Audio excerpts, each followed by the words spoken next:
Y ayer el senador Emilio Álvarez y Casa, del Grupo Plural Independiente, nos recordó, porque luego pasan tantos escándalos en este país, nos recordó que el tipo sigue en ese cargo. O sea, en medio de esta ola migrante brutal de la que estamos hablando ahora, al frente del Instituto Nacional de Migración sigue el mismo sujeto, sigue Garduño. Senador, qué gusto, muy buenas tardes. Carlos, muy buenas tardes, un gusto saludarte y por tu conducto al auditorio. Es así, parece que el cinismo no tiene nivel. Pero resulta que como es su amigo Garduño, que quién sabe qué le sabe o qué le debe, pues buscan todos los medios y formas para perdonarlo, porque él solo puede salir de migración por dos vías. Una, que renuncie, que ya vimos que no hay ética que alcance para este personaje, y la segunda, que su jefe, López Obrador, o la jefa, secretaria de Gobernación, le pidan la renuncia, cosa que no va a pasar. La tercera sería un juicio político, pero Morena lo protege, y eso no va a pasar. Qué cosa. Esta ola migrante que estamos viendo, este desbordamiento, este tema de los migrantes en las estaciones, de los trenes trepándose a los trenes de carga, ni siquiera son trenes de pasajeros, trenes de carga, trepándose en los techos, Ferromex teniendo que parar las operaciones. ¿Este caos es también culpa de Garduño? Por supuesto que sí, porque él es el administrador de la política migratoria de este gobierno. Por ejemplo, cuando fue la guerra civil en Guatemala, 500,000 de guatemaltecos entraron a México. Y México convocó a la comunidad internacional, se fundó la Comisión Mexicana de Apoyo a Refugiados, la COMAR, y se generó un ejemplo mundial de refugio. Ahora, en lugar de utilizar el liderazgo internacional para eso, para convocar a Estados Unidos o países centroamericanos a la ONU, utilizan el liderazgo internacional para invitar ejércitos de países autoritarios y violadores de derechos humanos a desfilar el 16 de septiembre. Para eso lo están usando, no para hacerse cargo de una crisis humanitaria que es de orden regional y que tiene a México en una crisis humanitaria cada vez mayor. Y claro, el titular de migración, en lugar de atender eso, está litigando sus asuntos. Qué cosa. Pues es un poco lo mismo que Segalmex, ¿no? Es decir, lo protege, o sea, ante el escándalo de corrupción más de mayor monto en este sexenio, 15,000 millones de pesos, al director de Segalmex no solamente no lo persiguen, sino que lo protegen en la Secretaría de Gobernación, le dan un cargo en Gobernación para que no le pase nada, ¿no? Este escandalosísimo caso no es que la constatación de un nuevo pacto de corrupción e impunidad. Porque uno dice, ¿cómo es posible que con 40 muertos, con estos heridos, con estas lesiones, López Obrador mantenga a Garduño en el cargo? Y le parece que no, que no, las muertes y los heridos no son suficiente razón siquiera para pedir renuncia, y no se presente este tipo de circunstancias de chantaje institucional a las víctimas, Carlos.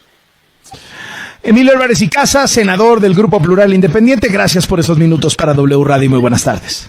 Gracias a ti, un abrazo, buenas tardes. Hasta luego. ¿Por qué protegen tanto a Garduño? Porque es un hombre del presidente. Vean esta biografía que nos preparó Jorge Cisneros.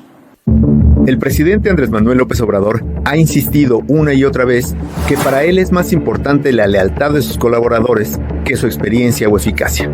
Uno de quienes mejor representa esta condición es Francisco Garduño, aún director del Instituto Nacional de Migración, sujeto a una investigación penal por la muerte de 40 migrantes en el centro de detención de Ciudad Juárez.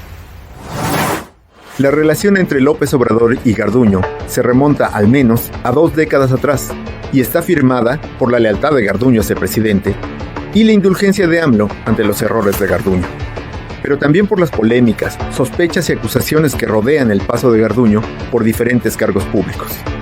En 2000, cuando López Obrador ganó la jefatura de gobierno en la capital, Garduño se integró a un cargo intermedio en la Secretaría de Gobierno. 2 años más tarde protagonizó su primera controversia, porque lo nombraron secretario de Seguridad, pero el presidente Vicente Fox vetó la designación al considerar que no estaba preparado para el cargo. En esos años, el presidente aún tenía la facultad de autorizar a quien ocuparía esa posición, y el primer mandatario panista lo rechazó. Eso no desanimó a López Obrador, quien lo envió a la Secretaría de Transporte y Vialidad. A su llegada, Garduño se sinceró y dijo a la prensa que no sabía de transporte, pero se asesoraría con expertos. Los problemas de saturación en el metro, los abusos de los microbuses, el crecimiento de los sitios de taxis pirata aumentaron durante su periodo en el cargo. Sin embargo, en 2006 se fue a la primera campaña presidencial de López Obrador. Tras la derrota desapareció de la escena pública, pero volvió cuando el PRD, con López Obrador a la cabeza, intentó frenar la reforma energética impulsada por el gobierno de Felipe Calderón. Así se retrató a Garduño, tendido en el suelo, para impedir que los senadores llegaran a su sede a votar la reforma. Pasó una década sin noticias de Garduño Yáñez. En 2018, reapareció cuando López Obrador ganó la presidencia y lo nombró comisionado de reclusorios, cargo que ocupó unos meses. Luego fue enviado a Migración, donde se repitió la historia de críticas ante su falta de experiencia. La Comisión Nacional de Derechos Humanos le hizo 9 recomendaciones por maltrato, hacinamiento, muerte de migrantes solo en 2022. Antes le había hecho otra, por la muerte de 56 migrantes ocurrida en Chiapas el 9 de diciembre de 2021. Tras el incendio en Ciudad Juárez, el funcionario siguió la táctica de callar, no dar explicaciones y esperar el respaldo del presidente. El martes, horas antes de que la Fiscalía General de la República anunciara que presentó cargos en su contra, difundió fotos suyas en el aeropuerto, mientras se enviaba a Guatemala a las víctimas del fuego. Pues es bueno su trabajo en general, siempre ha tenido un buen desempeño, lo conozco desde hace muchos años. El presidente reconoció que él y el titular del Instituto Nacional de Migración han trabajado juntos desde hace muchos años y matizó las acusaciones en su contra debido, dijo, a que aún no queda claro por qué delito lo señalan. No sabemos todavía el alcance, cuál es la acusación en contra de él, porque son varios los implicados, que puede ser que se acuse a algunos por omisión, otros pues por homicidios.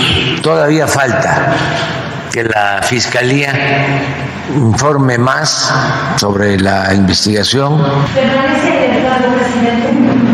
Vamos a esperar qué es lo que está de por medio, cuál es la acusación, y vamos a tomar las decisiones en su momento.